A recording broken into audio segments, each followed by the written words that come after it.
यीशु मिलन, यीशु मिलन, यीशु मिलन, यीशु मिलन। अब पहली टोली के मध्य में खड़ा व्यक्ति, जिसका नाम यीशु क्रिस्त है, एक दूसरी कहानी बता रहा है। यह कहानी असल में मानव जाति की कहानी है।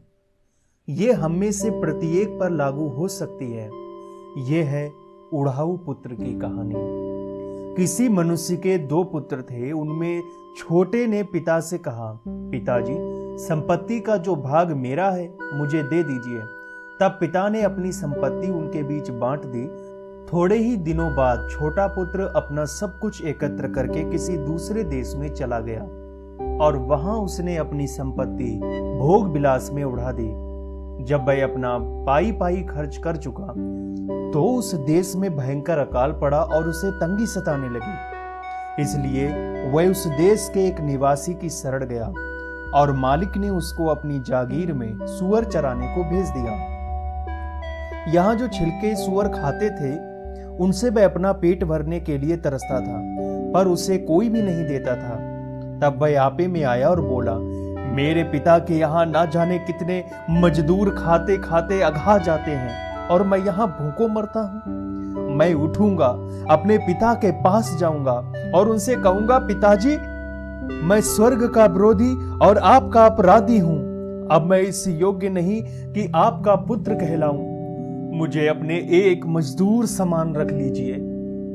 तब वह उठा और अपने पिता के पास चल पड़ा। अभी वह थोड़ी ही दूर था कि उसके पिता ने उसको देख लिया और करुणा से द्रवित हो उठा। उसने कहा, पिताजी, मैं स्वर्ग का विरोधी और आपका अपराधी हूं।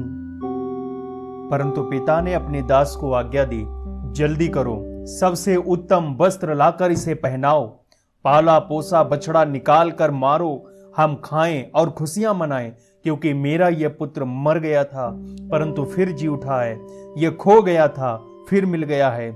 तब वे आनंद मनाने लगे। उसका जेठा पुत्र खेत में था।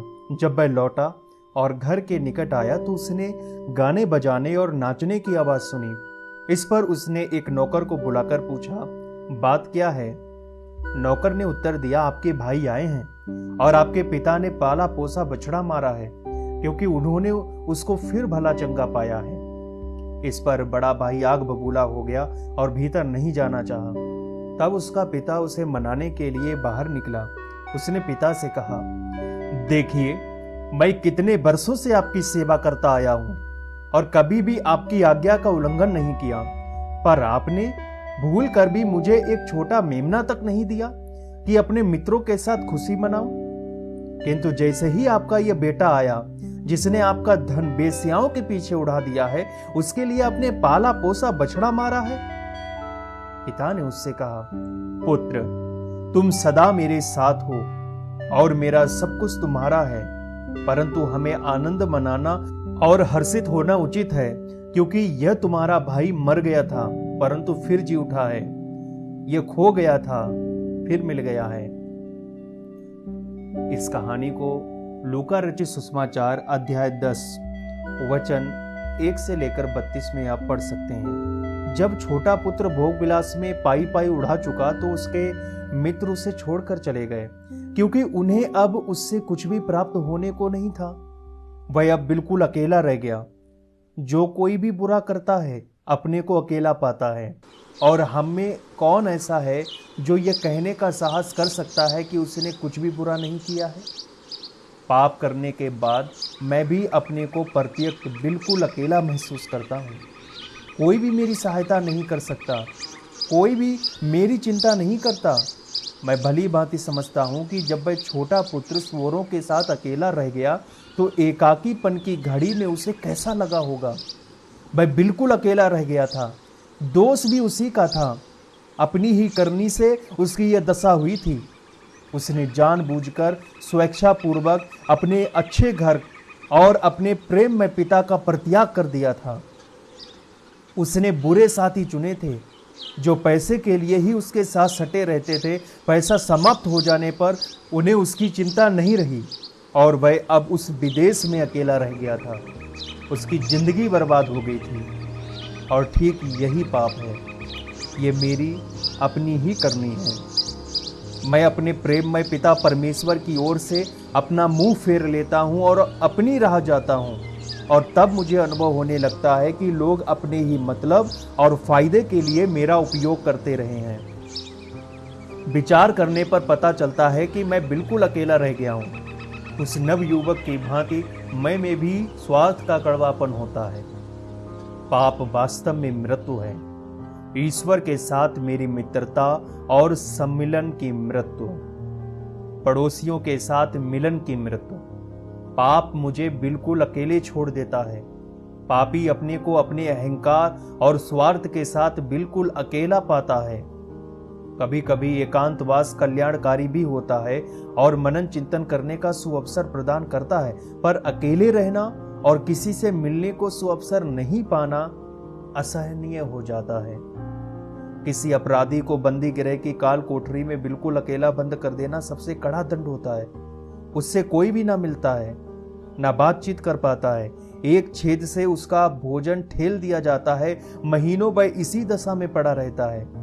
वयस्क और प्रौढ़ व्यक्ति कभी कभी पागल हो जाते हैं, पर पाप तो उससे भी बुरा है, क्योंकि पाप का प्रभाव हमारे हृदय के अंतरतम तक पहुंच जाता है। यदि मेरे पाप का यह चित्र कुछ दुखद और भयंकर हो गया है, तो सिर्फ इसलिए कि मैं ठीक से समझ लूं कि पाप क्या है और पापी की क्या दशा हो जाती है। कतिपय व्यक्ति धर्मों का अध्ययन करना चाहते हैं। वे पुस्तकें पढ़ना और यथासंभव इस विषय पर अधिक से अधिक ज्ञान प्राप्त करना चाहते हैं। धंधा तो बड़ा रुचिकर है, पर इसमें एक खतरा है जिससे दूर रहना आवश्यक है। खतरा यह है कि मैं धर्म का भी अध्ययन उसी प्रकार या ढरे पर करने लगता हूं जैसे गणित, भूगोल और अंग्रेजी का करता हूं।